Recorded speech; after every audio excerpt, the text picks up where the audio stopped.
With the entire season just being non-stop chaos for Belle and Ryuu, it's rather fitting that their emotional climax come at a time of peace and tranquility. A brief respite for our two adventurers in which Ryuu could finally set aside the mask that she'd been hiding behind. It's not something we get to see too often for characters other than Belle, but as a crucial moment for DanMachi's undisputed best girl, I thought a lot of you would appreciate knowing how it went in the novels. So, as we talk about this pivotal turning point for Ryuu, we'll get to see how it is Belle brought justice back into her life, as well as caused the fastest switch-up I've ever seen in an anime. An in-depth look into how she really felt in this moment that will hopefully make the finale a lot more impactful. But first, this video was sponsored by Webnovel, the #1 app for digital book sales in the United States, as well as home to over 200,000 original works by 100,000 plus talented authors. The one I've actually been rather engrossed in myself is a dark isekai-adjacent fantasy called Shadow Slave, an immersive narrative about this dystopian future where people one day find themselves awakening into the Nightmare Spell, this magical world that grants people powers but only if they can survive and wake up out of it. So, with our protagonist Sunny becoming one of these awakened, he uses realistic techniques and strategies to defeat the monsters of the Nightmare Spell. Things like deception, cunning, and a little bit of luck, which eventually gets him through it and earns him his power. I won't spoil exactly what that is, but I promise it's not some overpowered magic that lets him steamroll his enemies. I mean, the author himself did say he likes Sunny to approach challenges as if it's some sort of Dark Souls situation.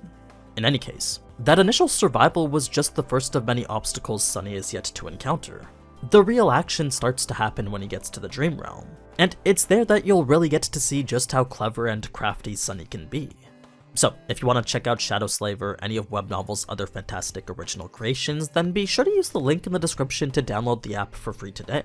You can also use my code for special discounts on premium novels. But now, let's get back to the video. With Belle and Ryuu having just fallen from the Colosseum, the anime doesn't quite do justice in showing just how close to death Belle really was here. His eyes were bloodshot to the point you couldn't even distinguish their color. His breathing so ragged he sounded like a dying animal, then his body riddled with holes draining whatever little bits of life were left within him. You see, because he had taken the brunt of the massive explosion he had caused, both his body and gear had become deformed beyond recognition. His nails were missing, his back covered in all his blood, and his usual snow-white hair dirtied to a brownish-red color. So, seeing Belle in this absolutely terrible condition had only cascaded those layers of reproach Ryuu was currently feeling for herself. It was causing her to say whatever lies she could so that Belle would finally abandon her. Hearing a proud elf like Ryuu lie for his sake, though, had only reassured Belle that hers was definitely a life worth saving. So much so that he couldn't help but smile knowing Ryuu would go so far just for his sake. That being the case, it didn't matter how much Ryuu would will herself to try and break free from him, because everything he was enduring he was doing for her. It was as if he was possessed and his only purpose was to carry the girl on his back to safety. So, with Belle using every ounce of his energy for her, Ryuu just couldn't bring herself to physically stop him. She could only yell and beg and speak whatever wholesome lies would hopefully get him to do so.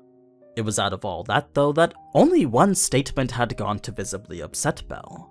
And that was the final line, which pretty much encapsulated the very essence of what Ryuu was feeling deep inside her. To her, she simply wasn't a person worth rescuing. After having thrown away the very commandments that once embodied her familia and meant everything to her, the only thing left now was a hollow emptiness. A vast hole that couldn't be filled no matter how much Seer comforted her. And though she had tried to keep it hidden from everyone else, it was this very emptiness that was now finally flowing out into the open. All Ryuu's pains and all her sins were now being voiced to the world as if to try and justify her personally enforced estrangement to justice. But no matter how much she tried to convince Belle that this was the truth, Belle would refute every single sentence of it. He refused to let herself deny what she was really worth, contradicted her own personal contradictions. His steps may have been growing weaker from his numerous injuries, but his words carried this empowered passion towards the person he himself saw as a hero. They were words that were trying to give back to the Ryuu that had given so much. Words that highlighted the growth of the naive boy Ryuu had met only 4 months ago. At first, she didn't want to receive them, but the more Belle spoke, the more she began to understand and accept them. If only for a moment, that fleeting sense of justice was starting to emerge from her emptiness. marking the 3rd time anyone has ever been able to get to her. Of the 3 people that Ryuu had allowed to take her hand, Elise had led her, Cyr had healed her, and Belle had just now reminded her of that unwavering sense of justice still lingering deep inside her. Beyond all those ashes that were once the remnants of her sword and wings, there still existed a sense of justice that remained in the form of her accomplishments. She likely couldn't see it herself, but there were undoubtedly people who could smile today because of what she had done in the past. And it was knowing that would start to fill Ryuu's empty heart again. She still didn't fully understand everything that Belle was trying to give her, but at the very least it had caused a resurgence in a feeling Ryuu had once thought was lost forever. Thus the reason she could no longer hold herself back from crying anymore. Then, as if fate itself was mocking her with a cruel sense of irony, just as Ryuu's outlook was about to change, the barbarian would strike as if to remind her just how vain her wishes were, stripping away every aspect of her usual composure and leaving behind nothing but a helpless girl crying for the only thing she had left. It may have seemed unusual to see her like that, but the Ryuu we saw here was in fact our first ever look at the real Ryuu. This vulnerable moment in which she could only beg and plead was the real elf hidden deep behind her act as an adventurer. Her mask as Gale Wind had finally been fully shattered. Now, when the 2 had made it to the river, it was after that initial healing and much needed rest that Belle and Ryuu would enter into this seemingly endless cycle of contagious tension. The proud elf who normally wouldn't be bothered was now unable to ignore the presence of the inexperienced human next to her. She was simply incapable of suppressing the foreign feelings that were bubbling up inside her. She did try and come up with a few answers as to why this was happening, but none seemed to explain the irregular beat her heart was experiencing. So, in order to escape the perpetual state of awkwardness both were stuck in, Ryuu would just ask Belle straight up why he had saved her, leading to the simplest of answers that embodied the purity of his ideals. Of course, them surviving was mostly luck, but even if there wasn't this hidden passageway underneath, Belle definitely would have still fought his way out with Ryuu anyhow. It was a conclusion that would lead Ryuu to finally tell Belle about her story. If he was willing to do so much for her, then the least she could do was tell him the truth about her past. Now, despite Ryuu being terrified of how Belle was going to respond to it, he was only upset with how Ryuu clearly misunderstood what her friends had wanted for her, speaking in a tone that implied he wouldn't forgive her if she tried to sacrifice herself again. This wasn't Belle reproaching her or reprimanding her foolish behavior, but was instead just a kind-hearted lesson stemming from the most genuine of feelings. A simple lecture that sounded like it was coming from Cyr, yet came from a person whose eyes carried the same determined look as Elise.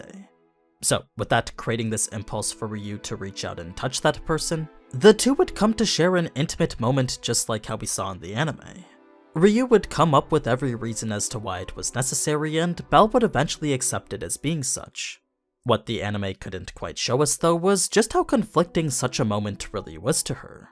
You see, as much as she wanted to savor this moment with the person she cherished, Ryuu couldn't help but feel remorseful and afraid. Remorseful since she wanted forgiveness from the friend that she was betraying, and afraid because if she turned and locked eyes with the boy behind her, then perhaps something between them would change forever.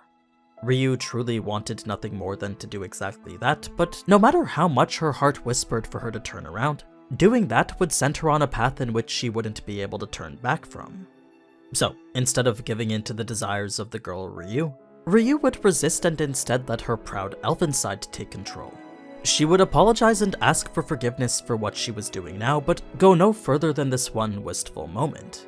Of course, ignoring her deepest emotions were definitely sad and painful, but knowing she wasn't being contempt was also reassuring, and it was that feeling that was enough to help her get through it. So, as the 2 rested within this soul paradise on the 37th floor, they would share in a peace that was all but foreign to them now. In fact, the warmth that was now enveloping Ryuu's entire being had created this illusion that her mind and body were one. It was this alluring tranquility unlike anything she'd ever experienced before, so much so that she felt as if she could just drown in it. As much as she wanted to allow that feeling to consume herself though, her elven side simply wouldn't allow her to. No, instead it would force her to pretend those feelings weren't even there. She would force herself to dismiss them as false attachments, emotions stemming from the dire predicament they were placed in. And though this was her not being honest with herself, it was the only way she could continue as the proud elven adventurer that she'd always been. Not until the very end does Ryuu finally set those aside and fully accept her feelings for what they really are, which is something I'll talk more about during the final cut content coming out next week. So, if you want to see how that and the final fight with the Juggernaut went in the novels, then be sure to subscribe so you know when that video comes out. Until then though, feel free to check out all my other cut content. But anyway, as always, thank you so much for watching, and if you enjoyed this type of anime content, then you already know what to do. So, until next time, ciao!